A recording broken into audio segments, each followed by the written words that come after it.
The following presentation is part of the Technology and the Corporation Conference Series, sponsored by MIT's Industrial Liaison Program. So thank you for that lovely introduction. Now, despite the fact it's just after lunch, I'm going to challenge you that I'm going to present the key findings from two research papers that I've recently written about social media and the dynamics of customer sharing of content in social media. And at the end of it, I want you to be convinced that in some sense, there's a huge tension between what we usually try and achieve with our advertising and our mass communications and how consumers behave about sharing on social media. Now we're going to start off with a paper which is all about viral ads. So what do I mean by a viral video ad? I mean the kind of video you put up on YouTube and then people say, wow, what an amazing video. I'm going to share that with my friends. Now, we can see that's amazingly attractive, right? Usually we have to pay a lot to various TV stations to get people to look at our video content. But here we have a world where potentially our customers will share our content for free. And what's more, they may be more engaged with it simply because it's actually been promoted by a friend. Now, what I'm going to be asking in this paper is there a trade-off between that sharing process where a consumer shares a video with their friends and how well that video works in terms of conventional measures of advertising effectiveness. Now, why am I doing this? Well, I'm doing it for two reasons. First of all, there's a lot of money being spent trying to earn media rather than paying for media on social media. The other reason I do it is quite honestly, when I teach my MBA students, what I always find is when I say, well, what's your plan for marketing communications? Almost always, one of their big plans for marketing communications is to launch a viral video. I think everyone's seen Old Spice Guy. They're convinced it's going to happen to them. And in some sense, this paper is a little bit of an antidote to that. Now, what we're going to do to answer this question, well, if an ad is viral, how effective is I'm going to use data on how viral a historical series of 400 campaigns were. And when it comes to these campaigns, I want you to think of traditional consumer products, things like yogurts, candy, cookies, not things like cars, right? So very sort of mainstream consumer products. And I'm going to have data on how viral these ads were, and then I'm also going to have data on how well these videos works in terms of persuading people to buy product. And I'm going to have, this is a sort of big boast of this paper, we're going to have done a big crowdsourcing effort using Amazon MTurk to randomly expose MTurkers to the ad or not, and try and measure, well, how different do we see their purchase intent after they've been exposed to this ad. So what I'm going to find is this, that ultimately, when you look at this measure of ad persuasiveness, which remember is the difference between the average purchase intent of people who saw the ad and the average purchase intent of people who randomly did not see the ad, I'm going to see that that in general, there's a trade-off between this ad persuasiveness and how viral the videos were in the historical data.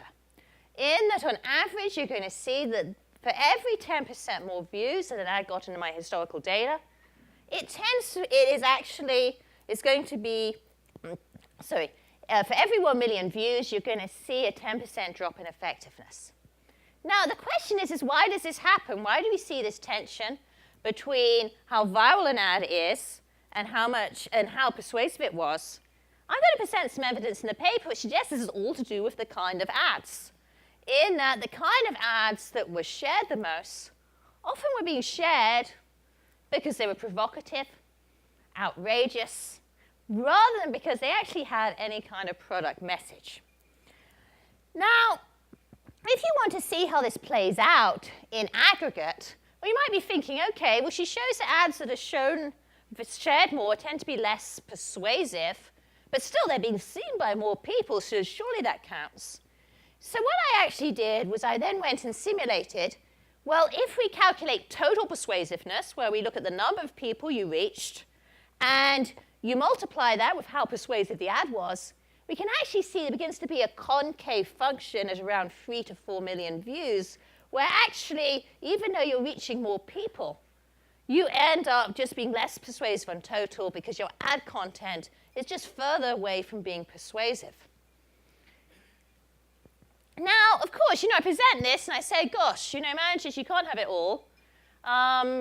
It seems that the ads that get shared the most are also the ones which are less persuasive because presumably you're giving people other reasons to share them rather than making them too much about product.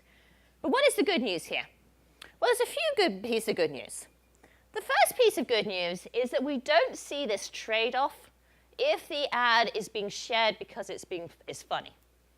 Funny ads can be both persuasive and viral, and it works incredibly effectively. Having said that, if my message is to you to be funny, right, there's nothing harder than being told to be funny, right? We always like to be funny, right, but that's hard. What's maybe a little bit more useful than me telling you to be funny is that I discovered there was an early warning system if you actually look at the kind of commentary that a video is getting.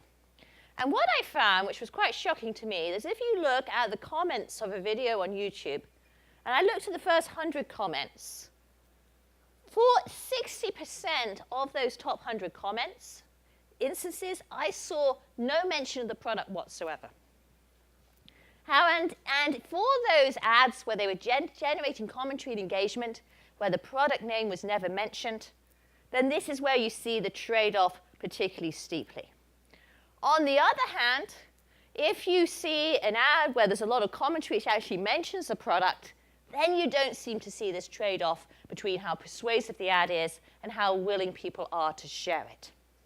The last piece of warning I want to give is that quite a few of these ads were very edgy and provocative. One which always struck me, I don't know if they're in the room, in which case I apologize, but there was this M&M's ads, which I'll always remember. It was rated as one of the most outrageous ads in my data set. And for whatever reason, the ad featured someone with a very hairy chest having their chest hair waxed and screaming out in pain. And I guess it was funny. I guess it was outrageous. We're all like, lol, that sounds quite funny. The strange thing was that after you watched this video of the chest hair being waxed and the man screaming out of pain, for some reason, people didn't feel like eating M&Ms. So, we sort of see that a lot in the data. Okay, right. So, what are the implications here? Well, my gosh, let's be clear. Viral video ads sound wonderful, right? Because you can get people to look at your video content for free and hopefully be engaged with it. However, there's a trade-off in that now we're relying on people to share our media content for us. What we find is that the media content they tend to share tends to be the type of content which looks less like traditional advertising and is therefore less persuasive in a traditional sense. And what does this mean? It creates a trade-off for managers that if we want to achieve reach through virality and people sharing our ad, we know we're going to have to make it a little bit less commercial. But my gosh, the problem is that once we make it less commercial, it's less persuasive in a traditional sense. So that's going to be the first piece of evidence I'm going to have about this dynamics of sharing content online. I want to now move away from YouTube and now think about another advertising platform, which is Twitter. And this is a separate paper, and here I should just mention I have co-authors, impossibly glamorous people who live in London who actually managed to get all the data, so I want to give them the credit. Now, what we do here is we actually look at Twitter as an advertising platform. And this is a little bit different because most of the people, there's a lot of them at MIT who study Twitter, study it really for organic transmission of content, not for advertising. So we're doing something a bit different here. Now, let's be clear. What we're going to be looking at is we're going to ask ourselves, well, what is different about the Twitter platform? And we're going to say what's different about it is that there are trends. and that you can uniquely identify people on the Twitter platform who are the people who start talking about trends straight away. And in some sense, this sounds like a marketing goldmine, because we've always been interested in trying to target initially the influencers, the people who start talking about products straight away. And then Twitter uniquely gives us a way of actually looking at what the trends are and then looking at the people who start talking about trends at the beginning. And our question was, well, given that in marketing we've always theorized that these early trend propagators are unusually valuable, let's try and use Twitter as a platform to target them. Now, let's be clear, we thought we were being incredibly original doing this, and we turned out that actually a lot of other people, or a lot of other firms, have tried to do this already. So I'll just give you, and this is what it's called in the industry is trend jacking, and it's the idea of trying to associate your brand with an upcoming trend. Now, I've got here some rather examples of how this can go wrong. I don't know if you remember these stories, but this one is the DiGiorno pizza. What's the background? Well, they saw that the phrase "why I stayed" hashtag was trending, and they started talking about pizza. It was particularly unfortunate. Why? Well, the "why I stayed" hashtag was all about understanding domestic violence. It really, it's incredibly poor taste. Well, more poor taste here, though. Je suis Charlie, right? You remember that, like people showing affinity with, the French nation after horrible terrorist attacks. And again, we sort of see a firm trying to associate themselves with that trend. I would say, again, in a very unfortunate manner. So it may not surprise you that we're going to find out what we're going to find out. But in general, this idea of trying to associate firms with trends is not new. But we're going to provide some evidence which, aside from these examples of why it goes wrong. And so we're going to go, and I also want to just point out that this is something, this idea of trying to use platforms and trends is not something that just we are studying, but firms like the New York Times are trying to do it too. Pinterest too, apparently this is their other great idea, which sort of makes sense that when we have trendsetters, again, let's try and target as them. Now, what we're going to do is we're going to have here two field tests.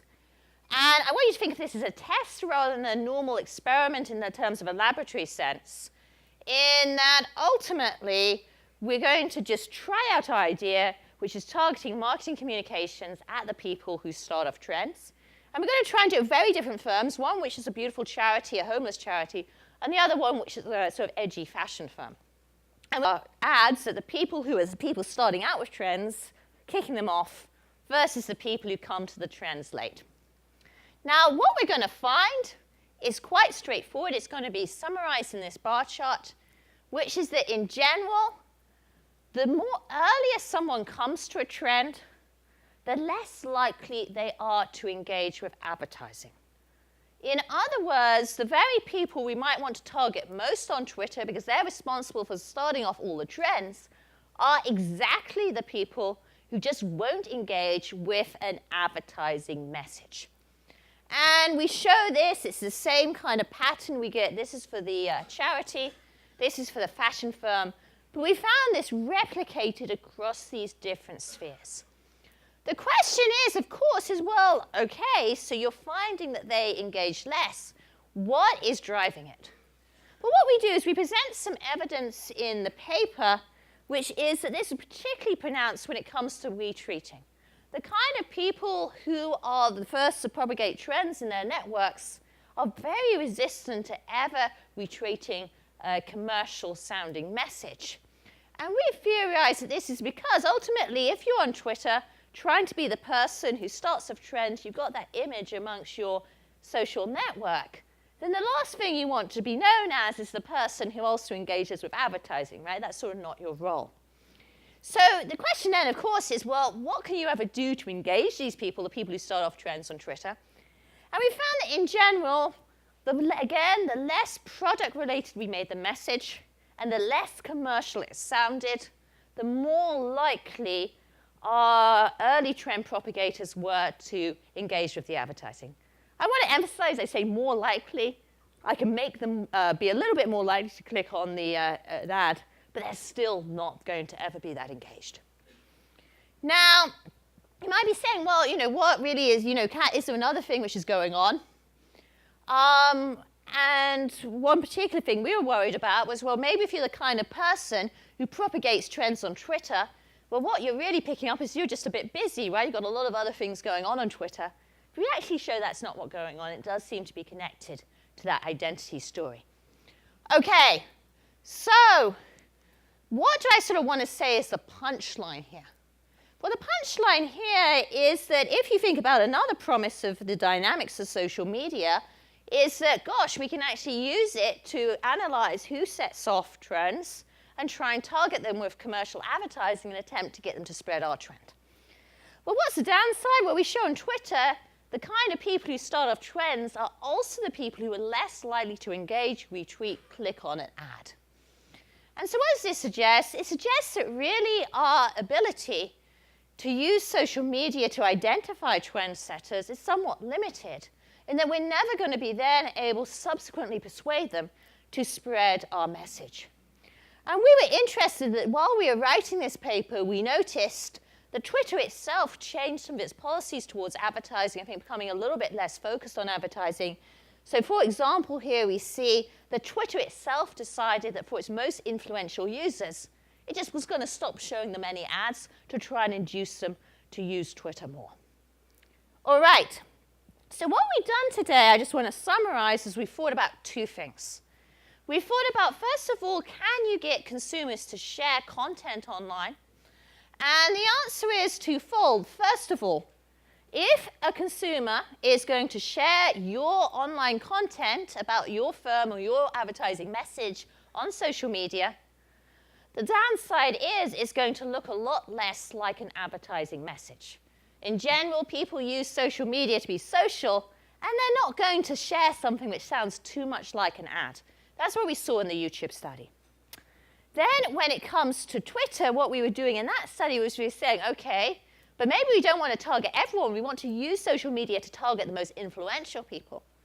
And we show that that group of particularly influential people are also the people who are least likely to ever engage with an ad.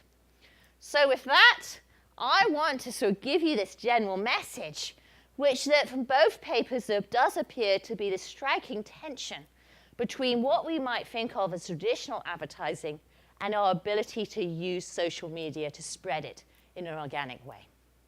And with that, I think we've got 6 minutes for questions, and I'd love to hear any questions you might have or any thoughts. Okay, thanks for that. Again, you can use the Pigeonhole application platform to post some questions here, and then we can rank them, we can choose from them. But if anyone's got one just from the floor directly, we can get into that as well.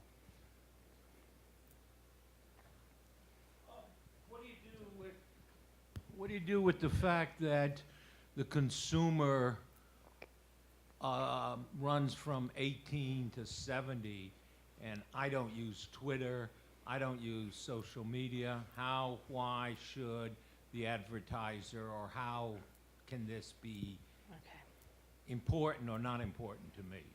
Okay, so I sort of say two things here. The first thing is that in general, people, in terms of traditional marketing, we've always liked to classify people with ages. But what I've found more important in social media is not so much your age, but more your attitude towards the intrusiveness of advertising. And yes, it is indeed, there is a correlation that younger people tend to find ads more intrusive. But if we pass it out like that, you can see that the results I've told you in these two papers are even more striking for the kind of people who say on social media, take steps to protect their privacy, use pop-up blockers and these kind of things. Oh, we have some questions coming up. Yeah, right. Oh, interesting. National differences. Now, I'm going to just say the actual data, Homeless Charity was the UK. The Edgy Fashion Firm was done in America. So, I don't know if you could say those are the most strikingly different countries, right? But having said that, we do see, we have at least tested in 2 countries who are supposed to speak English of some kind. Now, in terms of this question, which about social media and how it changes across different countries, we've actually done some new research on that. It's actually not in this paper, but I'll just give you some highlights. What we found in that research is how much the cultural underpinnings of the country influences social media use and affinity with brands.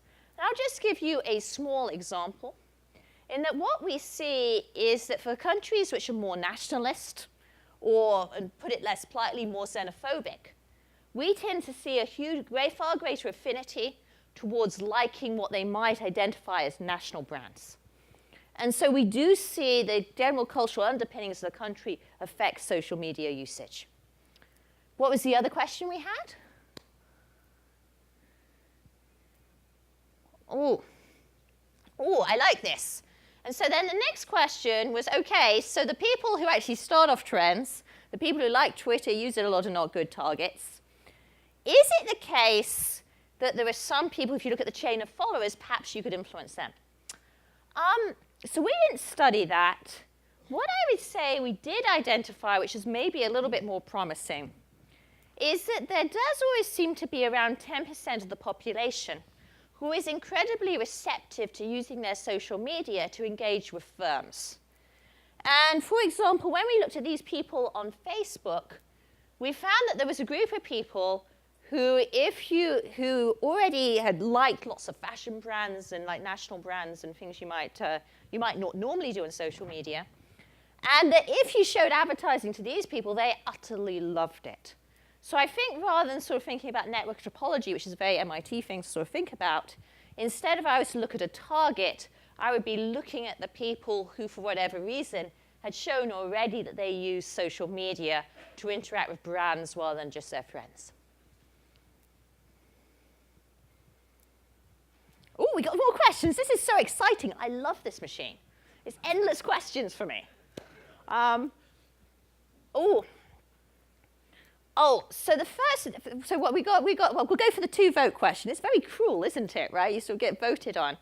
So the first question, which is, well, how should we think about the context in which the videos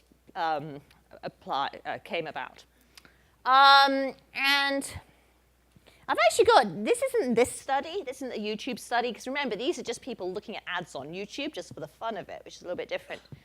But when you look at this question of in-stream video, which is the question of whether you put it linearly in the video or something differently, I've actually got some surprising news for you there, which is that if you're going to do that, that is, if you're going to put your video in the middle of content, you actually have to be somewhat careful about how intrusive that ad is.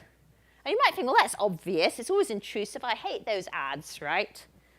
But what we've shown is that just introducing a small amount of control into that process, that is that if you gave someone a choice between a Geico ad and an M&M ad right at the beginning, their receptivity to that ad is going to be far greater than if you just push that Geico ad onto them with absolutely no choice.